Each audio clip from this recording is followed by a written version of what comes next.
சதகத்துல் ஃபித்ர், அதாவது பெருநாளுக்கு முன்னால் கொடுக்கக்கூடிய இந்த தர்மம் யார் மீது கடமையாக இருக்கிறது? அதாவது யாரின் மீது ஜகாத் கடமையாக இருக்கிறதோ அவர்கள் மீது அந்த சதகத்துல் ஃபித்ரும் கடமையாக இருக்கிறது. யாரிடத்தில் ஜகாத் கொடுக்கும் அளவுக்கு பணம் இல்லை என்று சொன்னாலும் அவரிடத்தில் வசதி இருக்கிறது என்பதாக சொன்னால் நிச்சயமாக அவர்களும் சதகத்துல் ஃபித்ருடைய தொகையை நிச்சயமாக பெருநாளுக்கு முன்னால் கொடுத்து விட வேண்டும்.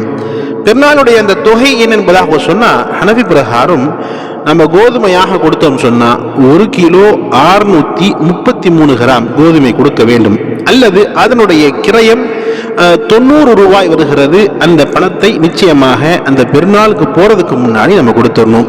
யார் யார் கொடுக்கணும் என்பதாக சொன்னா கணவன் தனியாக கொடுக்கணும், மனைவி கொடுக்கணும், பிள்ளைகளும் தர வேண்டும்.